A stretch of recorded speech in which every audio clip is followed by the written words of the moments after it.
In the second part of Chapter 10, we'll focus on looking at the first of the three strategic sports marketing process elements, and that is looking at participants and spectators as consumers. So as we kind of review, I'll come back to this in each of the videos. Again, at the very beginning of this chapter, we said there are three basic steps. First one is understanding consumers' needs. So we have to understand who the consumers are. The second one is making market selection decisions. So talking about segmentation, target markets. And then the third one is making marketing mix decisions. And so we're going to go through each one of these. In this video, we're going to talk specifically about understanding consumers' needs.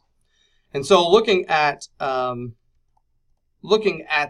three main steps, the first one being understanding consumers' needs, we have to understand there are two basic types of consumers and how we define them in this market. In the sport industry, it's important to understand the needs of consumers first, and sort of understand who the consumers are. And so our consumers can either be defined as participants, which would be those, if you've seen the picture on the left, or spectators, which would be those that are pictured on the right. Essentially, what we're talking about is people who are participating in the actual gameplay versus those that are going to the game or watching it through some sort of medium. And so there's two different types of spectators: those that watch it through some sort of medium, so that would be broadband or broadcast access, or those that actually go to the event themselves.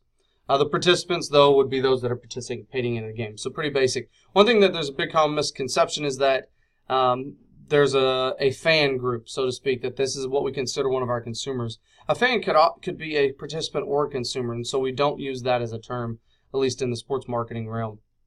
You could see fan behavior, but typically we're talking about spectators when we mention fans.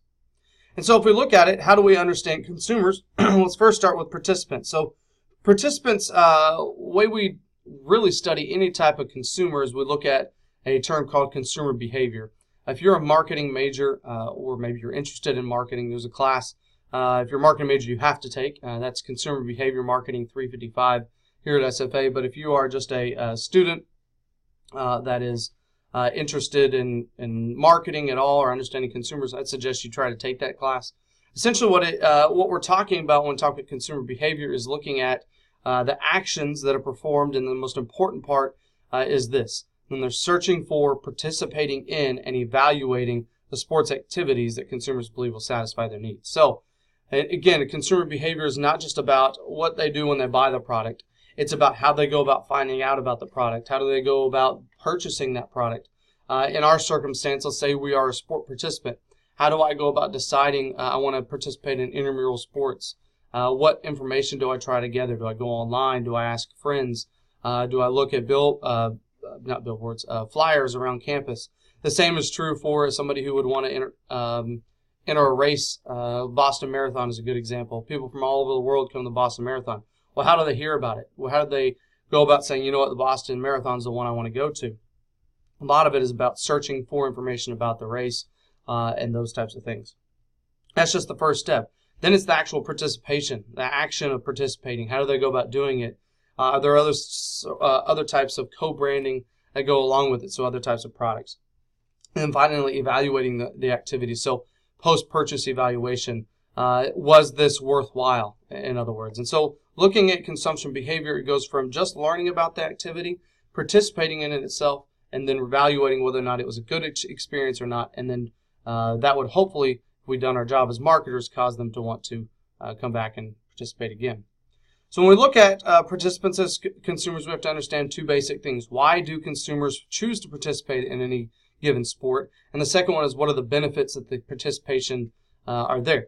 And sometimes those go hand in hand. Sometimes people want to participate in a sporting activity because of something that doesn't really have to do with the benefits. What I mean is, to give you an example, I used to do a lot of trail running. What I mean by trail running is running not on the road, but in hiking trails, essentially. I had really no desire to do it until a couple of friends of mine said, hey, you should come try it with us. I started running for the purposes of being with friends, becoming social, learning more about this group of people that I was trying to be friends with because I just moved to that town. The benefits were numerous, meaning health benefits. I got to learn about a new culture, that is sporting culture. Those things were not necessarily the reason why I got into it. The reason I got into it was to be more social. And so you can see that understanding the reason why I choose the sport is important to a marketer, because if that's what they're looking for, I've got to try to highlight that. But the benefits are something that I can add on, or the auxiliary or ancillary benefits. So I just want you to look at kind of the the participant side of sport. This is some statistics from 2009 and 2010, as well as some other years. But you can see in the United Kingdom, the UK sports, the number of sports and activities provided in the academic year in all schools. Football, also known as for us as soccer, 98% of schools had that. Dance, 96%. Athletics, 93%. And you can see as it goes down. I think really the whole point I brought this up is that this is not typically what you would see in American high school. While the American high school might have 98% of them having football, it would be the football that you're actually talking about.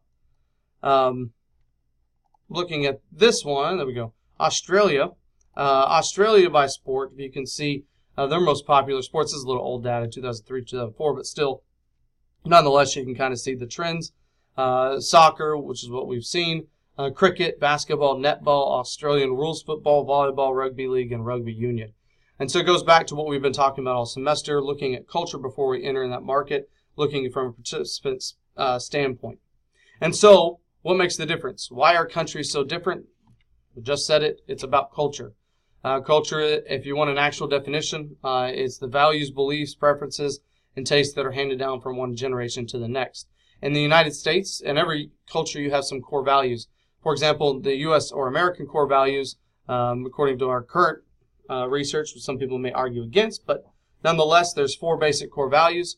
That is importance of family and home life, education, youthfulness, and individualism. And so the reason I point this out is if we're talking about participants versus spectatorship.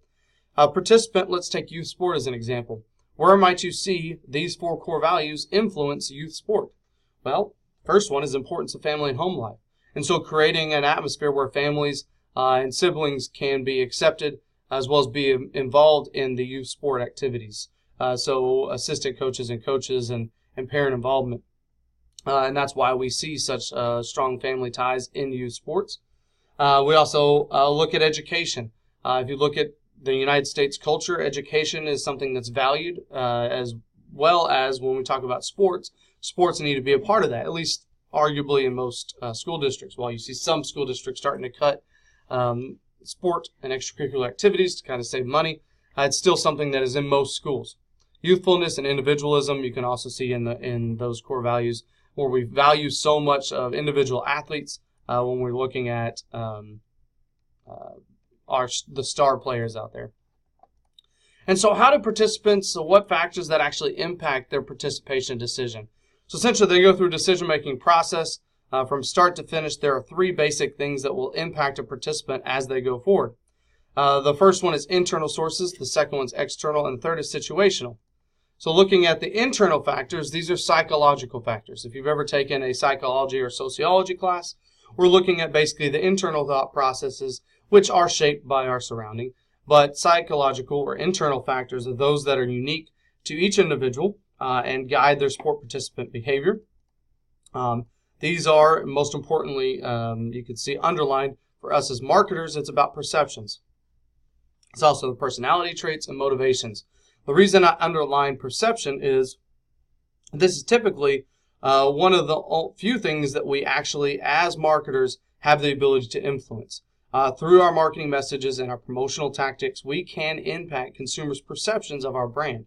And so if we're talking about internal factors, like I just said, there are some things we can do as marketers from the external to try to influence their internal thought process.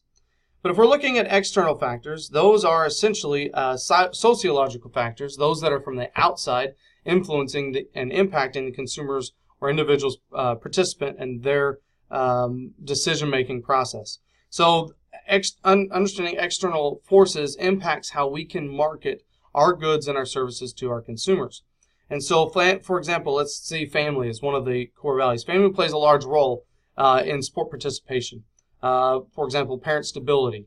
In a society where we have increasingly numbers of divorce and single families or single parents in families, parent stability is a big part of play, especially for youth sport. and the time that you have to do it. That's an external factor. Another one would be available income. So we're looking at social class. Some social classes have the ability to play certain sports more than others because of the entry cost or the participation. That's one thing golf has had a big problem with and has tried to, in some respects has done successfully, some respects has not, include those that are in lower income families. But our culture, our reference groups, so those people are peer groups around us, essentially we have to think about how these external factors may impact, and we may have some control over or may not, our participants' consumer decision-making process.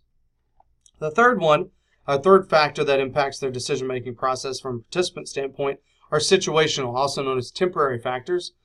These are based on time or a place. So a perfect example is weather.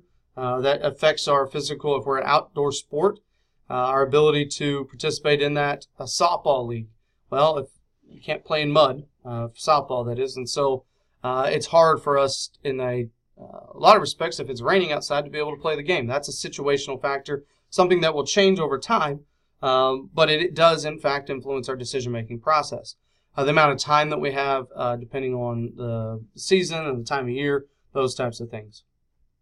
Okay, so participants' decision-making process is important to us because they are the ones that make the sport happen. We have to understand as marketers what we can do to influence them, both internal, external, and situational. I'm only going to spend a couple seconds on spectators as consumers because really the core part of understanding a spectator as a consumer is three basic things. We call them the 3 M's. 3 M's is meeting, merchandise, buying, and media consumption. The more they identify the fan is with the sport organization or the event, the more likely they'll engage in these 3 things. So how do we cause a person to be more identified with our sport brand, our team, our league, our event? Well, the answer is we get them to do these 3 things.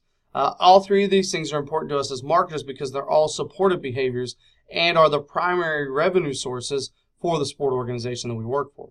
Meeting would be an example of any time the consumer does something or goes somewhere, either virtually or in person, to meet about the brand. So that would be going to the games, obviously, buying tickets, going to the games, but it could be other events, so fan meet and greets, or fan club events, or watch parties. It could also be on social media, going and joining groups and active discussion about that. We talked about that in the e-commerce chapter.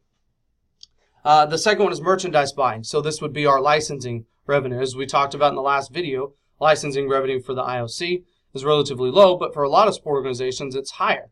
And when I say relatively low, it's still 3% of their revenue source. But these would be anything that has the logo or design or terms, slogans, any of those things on merchandise that is sold on behalf of somebody else. Okay, so we get a cut of everything that is sold if we have our logo on it. The third one is media consumption. So this would be any type of viewing of the game or the event. So broadband access, broadcast, or even print media, you could see as examples of media consumption because all of these areas bring in revenue for us as an organization. As you saw, I believe it was 47% of the ILC revenue comes from media consumption. And so these are all big things for the organization. So basically, to recap, understanding sports consumers' needs in the sport industry, to understand the consumer's needs, we must first understand who the consumers are. Are they participants? Are they consumers? Are they both? How do we go about impacting their decision as marketers?